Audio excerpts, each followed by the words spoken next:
ಶಾಂತಿ ಬಾಪ್ ದಾದಾ ಅವ್ಯಕ್ತ ಮುರಳಿ 23/1/1969 ಅಸ್ಥಿಗಳು ಸ್ಥಿತಿಯ ಸ್ಮೃತಿಯನ್ನು ತಂದುಕೊಡುತ್ತವೆ. ನಾನು ಇಂದು ಮಕ್ಕಳನ್ನು ಅವ್ಯಕ್ತ ರೂಪದಲ್ಲಿ ಮಿಲನ ಮಾಡಲು ಬಂದಿರುವೆನು. ನನ್ನ ಮಕ್ಕಳೆಲ್ಲರಲ್ಲಿಯೂ ಅವ್ಯಕ್ತ ಸ್ಥಿತಿಯಲ್ಲಿರುವವರೇ ಇದನ್ನು ಅರಿಯಬಲ್ಲರು. ತಾವೆಲ್ಲರೂ ಅವ್ಯಕ್ತ ರೂಪದಲ್ಲಿ ಸ್ಥಿತರಾಗಿ ಯಾರನ್ನು ನೋಡುತ್ತಿದ್ದೀರಿ? ವ್ಯಕ್ತರೂಪವನ್ನು ಅಥವಾ ಅವ್ಯಕ್ತ ರೂಪವನ್ನು? ತಾವು ವ್ಯಕ್ತವಾಗಿರುವಿರೋ ಅಥವಾ ಅವ್ಯಕ್ತವಾಗಿರುವಿರೋ? ಒಂದು ವೇಳೆ ವ್ಯಕ್ತದಲ್ಲಿ ನೋಡಿದ್ದಾದರೆ ತಂದೆಯನ್ನು ನೋಡಲು ಸಾಧ್ಯವಾಗುವುದಿಲ್ಲ. ಇಂದು ಅವ್ಯಕ್ತವತನದಿಂದ ಮಿಲನ ಮಾಡಲು ಬಂದಿರುವೆನು. ಅವ್ಯಕ್ತವತನದಲ್ಲಿ ಶಬ್ದವಿಲ್ಲ, ಆದರೆ ಇಲ್ಲಿ ಶಬ್ದದಲ್ಲಿ ಬಂದಿದ್ದೇನೆ. ತಮ್ಮೆಲ್ಲರಲ್ಲಿ ಯಾವ ಸಂಕಲ್ಪ ನಡೆಯುತ್ತಿದೆ? ಈಗ ಇದು ಅವ್ಯಕ್ತ ಮಿಲನವಾಗಿದೆ. ಕಲ್ಪದ ಹಿಂದಿನಂತೆ ಮಕ್ಕಳೊಂದಿಗೆ ಆತ್ಮಿಕ ಸಂಭಾಷಣೆ ನಡೆದಿದೆ. ಈ ರೀತಿಯ ಸಂಭಾಷಣೆಗಾಗಿ ಮಧುರ ಶಿವತಂದೆ ಮಕ್ಕಳನ್ನು ಭೇಟಿಯಾಗಲು ಕಳುಹಿಸಿದ್ದಾರೆ. ಕಲ್ಪದ ಹಿಂದೆ ಇದ್ದವರು ಈಗಲೂ ಇದ್ದಾರೆ. 2-3 ದಿನಗಳ ಹಿಂದೆ ಮಧುರಾತಿ ಮಧುರ ತಂದೆಯೊಂದಿಗೆ ಸಂಭಾಷಣೆ ನಡೆದಿತ್ತು. ಸಂಭಾಷಣೆ ಏನಾಗಿತ್ತು ಗೊತ್ತೇ? ವತನದ ಅನುಭವ ಮಾಡಲು ಸಿದ್ಧರಾಗಿರುವಿರಾ ಎಂದು ಬಾಬಾ ಕೇಳಿದರು. ಏನುತ್ತರ ಕೊಟ್ಟಿರಬಹುದು? ತಂದೆಯ ಆಜ್ಞೆಯಂತೆ ನಡೆಯುತ್ತೇವೆ. ಎಲ್ಲಿ ಕುಳಿತುಕೊಳ್ಳಲು ಹೇಳುವರೋ ಅಲ್ಲಿ ಕುಳಿತುಕೊಳ್ಳುತ್ತೇವೆ. ಯಾವ ರೂಪದಲ್ಲಿ ಕೂರಿಸುತ್ತಾರೆಯೋ ಆ ಸ್ಥಿತಿಯಲ್ಲಿ ಕುಳಿತುಕೊಳ್ಳುತ್ತೇವೆ ಎಂದು ಹೇಳಿದೆ.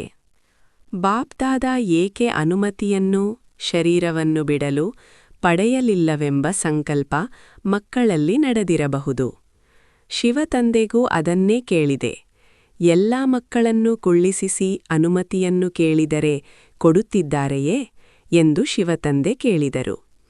ತಾವು ಸಹ ಮಕ್ಕಳನ್ನು ನೋಡಿ, ಸೇವೆಯನ್ನು ನೋಡಿ ಮಕ್ಕಳ ಸ್ನೇಹದಲ್ಲಿ ಬರಬಹುದಾಗಿತ್ತು. ಆದ್ದರಿಂದ ತಂದೆ ಈಗ ಮಾಡಿದ್ದೇ ನಾಟಕಕ್ಕೆ ಭವಿಷ್ಯವಾಗಿದೆ. ವ್ಯಕ್ತರೂಪದಲ್ಲಿ ಇಲ್ಲದಿದ್ದರೂ ಅವ್ಯಕ್ತ ರೂಪದಲ್ಲಿ ಮಿಲನ ಮಾಡುತ್ತಿರುವಿರಿ. ಸೇವೆಯಲ್ಲಿ ವೃದ್ಧಿ ಅದೇ ರೀತಿಯಿದೆ, ಮಕ್ಕಳ ನೆನಪು ಅದೇ ರೀತಿಯಿದೆ. ಆದರೆ ಅಂತರವೇನೆಂದರೆ ಅದು ವ್ಯಕ್ತದಲ್ಲಿ ಅವ್ಯಕ್ತವಾಗಿತ್ತು. ಇದು ಸಂಪೂರ್ಣ ಅವ್ಯಕ್ತವಾಗಿದೆ. ಯಾರು ಕರ್ಮಗಳಿಂದ ಮಿಲನ ಮಾಡುವುದನ್ನು ಅರಿತಿದ್ದಾರೆಯೋ ಅವರು ಈ ಸ್ವಲ್ಪ ಸಮಯದ ಮಿಲನದಲ್ಲಿ ತಮ್ಮ ಪ್ರತಿ ಶಿಕ್ಷಣ ಮತ್ತು ಸೂಚನೆಗಳನ್ನು ಪಡೆದುಕೊಳ್ಳುವರು. ತಾವೆಲ್ಲರೂ ವತನಕ್ಕಂತೂ ಬರಲೇಬೇಕು. ಮಕ್ಕಳೊಂದಿಗೆ ಮಿಲನ ಮಾಡಲು ಪ್ರತಿ ಕ್ಷಣವೂ ಎಲ್ಲಾ ಸಮಯದಲ್ಲಿ ಸಿದ್ಧರಾಗಿರುತ್ತೇವೆ. ಮಕ್ಕಳ ಬುದ್ಧಿಯೋಗ ಎಷ್ಟು ಸ್ಪಷ್ಟವಾಗಿದೆಯೋ ಅದರ ಅನುಸಾರವಾಗಿ ಅವ್ಯಕ್ತ ಮಿಲನದ ಅನುಭವ ಮಾಡಬಹುದು. ಶಕ್ತಿ ಸ್ವರೂಪದಲ್ಲಿ ಸ್ಥಿತರಾಗಿದ್ದೀರಾ? ದೀದಿಯವರೊಂದಿಗೆ ಮೊದಲು ಹೇಗೆ ಜೊತೆಯಾಗಿದ್ದೇವೋ ಹಾಗೆಯೇ ಇದ್ದೇವೆ, ಬೇರೆಯಾಗಿಲ್ಲ. ಈಗ ಶಕ್ತಿ ಸ್ವರೂಪದ ಪಾತ್ರವನ್ನು ಪ್ರತ್ಯಕ್ಷದಲ್ಲಿ ತೋರಿಸಬೇಕು. ತಂದೆಯಿಂದ ಪಡೆದ ಶಿಕ್ಷಣವನ್ನು ನಿಜ ಜೀವನದಲ್ಲಿ ತಂದು ತೋರಿಸಬೇಕು. ಶಕ್ತಿ ಸೇನೆ ಬಹಳ ಇದೆ. ಈಗ ಸಂಪೂರ್ಣ ಶಕ್ತಿ ಸ್ವರೂಪರಾಗಬೇಕು. ಇಲ್ಲಿಯವರೆಗೂ ಮಕ್ಕಳು ತಂದೆಯ ಸ್ನೇಹದಲ್ಲಿ ನಡೆಯುತ್ತಿದ್ದರು. ಈಗ ತಂದೆಯಿಂದ ಪಡೆದ ಶಕ್ತಿಯಿಂದ ಅನ್ಯರನ್ನು ಶಕ್ತಿಶಾಲಿಯನ್ನಾಗಿ ಮಾಡುವವರೇ ತಂದೆಯ ಜೊತೆ ಸ್ನೇಹಿಯಾಗಿ ಅಂತ್ಯದವರೆಗೆ ಇರುತ್ತಾರೆ. ಈಗ ಮಧುರಾತಿ ಮಧುರ ತಂದೆ ಮಕ್ಕಳೆಲ್ಲರ ದೃಶ್ಯವನ್ನು ತೋರಿಸುತ್ತಿದ್ದರು. ತಾವು ಅಸ್ಥಿಗಳನ್ನು ಎತ್ತುತ್ತಿದ್ದೀರಿ. ಅಸ್ಥಿಗಳನ್ನು ನೋಡಬೇಡಿ, ಸ್ಥಿತಿಯನ್ನು ನೋಡಿ. ಈ ಅಸ್ಥಿಗಳು ಸ್ಥಿತಿ ಸ್ವರೂಪವಾಗಿವೆ. ಒಂದೊಂದು ರೋಮದಲ್ಲಿ ಸ್ಥಿತಿ ಇದೆ. ಸ್ಥೂಲವಾಗಿ ಈ ಅಸ್ಥಿಗಳನ್ನು ಇಡಲಾಗಿದೆ. ಆದರೆ ಇದರಲ್ಲಿ ಭಕ್ತಿಮಾರ್ಗದ ಅರ್ಥವನ್ನು ತೆಗೆದುಕೊಳ್ಳಬಾರದು. ಈ ಅಸ್ಥಿಗಳಲ್ಲಿ ಯಾವ ಸ್ಥಿತಿ ಇದೆಯೋ ಸದಾ ಅದನ್ನೇ ನೋಡಬೇಕು. ಸಾಧಾರಣ ಮನುಷ್ಯರಿಗೆ ಈ ಮಾತುಗಳ ಅರ್ಥ ತಿಳಿಯುವುದಿಲ್ಲ. ಮಕ್ಕಳ ಸ್ನೇಹ ಇದೆ ಮತ್ತು ಸದಾ ಇರುವುದು, 21 ಜನ್ಮಗಳವರೆಗೆ ಇರುವುದು. ತಾವೆಲ್ಲರೂ ಸತ್ಯಯುಗದ ಪ್ರಪಂಚಕ್ಕೆ ಜೊತೆಗೆ ಬರುವುದಿಲ್ಲವೇ? ಜೊತೆಗೆ ರಾಜ್ಯವನ್ನು ಪಡೆಯುವುದಿಲ್ಲವೇ? ಜನ್ಮ ಜನ್ಮಾಂತರದವರೆಗೂ ಜೊತೆ ಇದ್ದೇವೆ ಮತ್ತು ಇರುತ್ತೇವೆ. ಈಗಲೂ ತಂದೆ ಇದ್ದಾರೆ, ದಾದಾ ಇಲ್ಲ, ಅಥವಾ ದಾದಾ ಇದ್ದಾರೆ, ತಂದೆಯಿಲ್ಲ ಎಂದು ತಿಳಿಯಬೇಡಿರಿ. ನಾವಿಬ್ಬರೂ ಒಂದು ಕ್ಷಣವೂ ಅಗಲುವುದಿಲ್ಲ. ಇದೇ ರೀತಿ ತಮ್ಮನ್ನು ತ್ರಿಮೂರ್ತಿ ಎಂದು ತಿಳಿಯಿರಿ. ಆದ್ದರಿಂದ ತ್ರಿಮೂರ್ತಿ ಬ್ಯಾಡ್ಜನ್ನು ಸದಾ ಜೊತೆಗೆ ಇಟ್ಟುಕೊಳ್ಳಿರಿ. ತ್ರಿಮೂರ್ತಿಯ ಸ್ಥಿತಿ ಪ್ರಸಿದ್ಧವಾಗಿದೆ.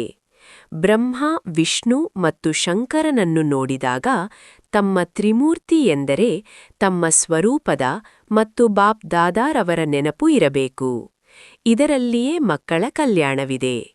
ಕಲ್ಯಾಣಕಾರಿ ತಂದೆ ಏನು ಹೇಳುವರೋ, ಏನನ್ನು ಮಾಡಿಸುವರೋ ಅದರಲ್ಲಿ ಕಲ್ಯಾಣವಿದೆ. ಒಂದೊಂದು ಮಹಾವಾಕ್ಯದಲ್ಲಿ, ಒಂದೊಂದು ದೃಷ್ಟಿಯಲ್ಲಿ ಕಲ್ಯಾಣವಿದೆ. ಆದರೆ ಕೆಲವು ಅನನ್ಯ ಮತ್ತು ಮಹಾರಥಿ ಮಕ್ಕಳು ಇದನ್ನು ಗುರುತಿಸುವರು. ಈಗ ತಾವು ಇಷ್ಟೇ ಶೀಘ್ರವಾಗಿ ಕರ್ಮಾತೀತ ಸ್ಥಿತಿಯಲ್ಲಿ ಸ್ಥಿತರಾಗುವ ಪುರುಷಾರ್ಥವನ್ನು ಮಾಡಿ. ಇಲ್ಲಿ ಹೇಗೆ ಪ್ರತಿ ಸಮಯವನ್ನು ತಂದೆಯ ಜೊತೆಗೆ ಕಳೆಯುತ್ತಿದ್ದೀರೋ, ಹಾಗೆಯೇ ಪ್ರತಿ ಕರ್ಮದಲ್ಲಿ ಎಲ್ಲಾ ಕಾಲದಲ್ಲಿಯೂ ತಂದೆಯನ್ನು ತಮ್ಮೊಂದಿಗೆ ಇಟ್ಟುಕೊಳ್ಳಿ. ಮಕ್ಕಳೇ, ಇದೇ ಪಾಠವನ್ನು ನೆನಪಿಟ್ಟುಕೊಳ್ಳಿ, ಎಂದಿಗೂ ಮರೆಯಬೇಡಿ.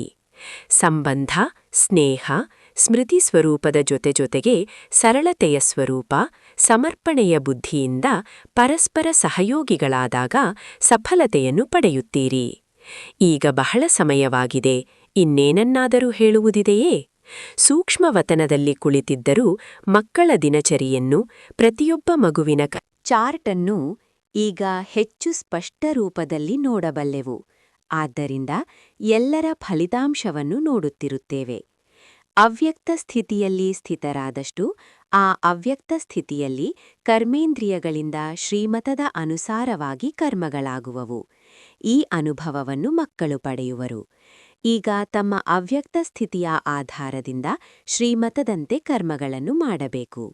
ತಂದೆಯ ಸ್ನೇಹ ಯಾವುದರೊಂದಿಗೆ ಇದೆಯೋ ಅದರೊಂದಿಗೆ ಮಾತ್ರ ಸ್ನೇಹವನ್ನು ಇಟ್ಟುಕೊಳ್ಳುವುದೇ ತಮ್ಮನ್ನು ಸೌಭಾಗ್ಯಶಾಲಿಗಳನ್ನಾಗಿ ಮಾಡಿಕೊಳ್ಳುವುದಾಗಿದೆ. ರೋಮಗಳಲ್ಲಿ ಯಾರೊಂದಿಗೆ ಸ್ನೇಹವಿತ್ತು? 5 ತತ್ವಗಳೊಂದಿಗೆಲ್ಲ, ಗುಣಗಳೊಂದಿಗೆ ಸ್ನೇಹವಿತ್ತು. ಸ್ನೇಹವಿತ್ತು, ಅಲ್ಲಿ ಸ್ನೇಹವಿದೆ ಹಾಗೂ ಮುಂದೆಯೂ ಇರುವುದು. ಭವಿಷ್ಯದ ಹೊಸ ಪ್ರಪಂಚ ಬರುವವರೆಗೂ ಈ ಅಖಂಡ ಸ್ನೇಹವಿರುವುದು. ಸ್ನೇಹ ಆತ್ಮದೊಂದಿಗೆ ಮತ್ತು ಕರ್ತವ್ಯದೊಂದಿಗೆ ಇದೆ. ಹಾಗಾದರೆ ಶರೀರವೇನು? ಅಂತ್ಯದವರೆಗೂ ಜೊತೆಗಾರರಾಗಿರುವ ತಂದೆಯೊಂದಿಗೆ ಸ್ನೇಹವಿರುವವರು ಅಂತ್ಯದವರೆಗೆ ಸ್ಥಾಪನೆಯ ಕಾರ್ಯದಲ್ಲಿ ಸಹಯೋಗಿಗಳಾಗುವರು. ಆದ್ದರಿಂದ ಸ್ನೇಹಗಳಾಗುವ ಪ್ರಯತ್ನ ಮಾಡಿ. ಮಾಯೆ ಹೇಗಾದರೂ ಬರಲಿ, ಮಾಯಾಜೀತರಾಗಬೇಕು. ಬ್ಯಾಡ್ಜ್ ಧರಿಸುವಂತೆ ಮಸ್ತಕದಲ್ಲಿ ಈ ವಿಜಯದ ಬ್ಯಾಡ್ಜನ್ನು ಧರಿಸಿ.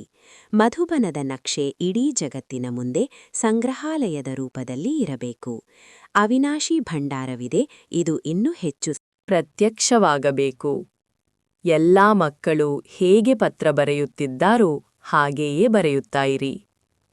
ಹೇಗೆ ಸಲಹೆಗಳನ್ನು ಪಡೆಯುತ್ತಿದ್ದರೋ ಹಾಗೆಯೇ ಪಡೆಯಿರಿ. ಶರೀರದ ಮಾತು ಬೇರೆಯಾಗಿತ್ತು, ಸೇವೆ ಅದೇ ಆಗಿದೆ. ಆದ್ದರಿಂದ ಯಾವುದೇ ವಿಷಯವಿರಲಿ, ಮಧುಬನಕ್ಕೆ ಬರೆಯುತ್ತಿರಿ. ತಮ್ಮ ಸಂಪೂರ್ಣ ಸಂಬಂಧವಿರಲಿ. ಬೇರೆಯವರಿಗೂ ತಮ್ಮ ಸ್ಥಿತಿಯ ಪ್ರಮಾಣವನ್ನು ನೀಡಿ. ತಮ್ಮನ್ನು ನೋಡಿ ಬೇರೆಯವರು ಹಾಗೆಯೇ ಮಾಡುವರು. ವಿದಾಯದ ಸಮಯದಲ್ಲಿ ನಾಟಕದ ದೃಶ್ಯದಲ್ಲಿ ಏನಾದರೂ ಒಂದು ಗುಪ್ತ ರಹಸ್ಯವಿದೆ ಎಂಬುದನ್ನು ಮಕ್ಕಳು ಅರಿತಿದ್ದೀರಿ.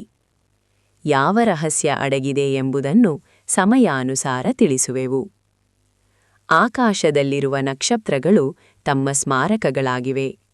ಈ ಭೂಮಿಯ ಚೈತನ್ಯ ನಕ್ಷತ್ರಗಳಾದ ತಾವು, ಮಕ್ಕಳು, ಯಾರ ಶ್ರೀಮತದಂತೆ ನಡೆಯುತ್ತೀರಿ ಎಂಬುದನ್ನು ಈ ಜಗತ್ತಿನ ಜನ ತಮ್ಮ ಕಣ್ಣುಗಳಿಂದ ನೋಡುತ್ತಾರೆ.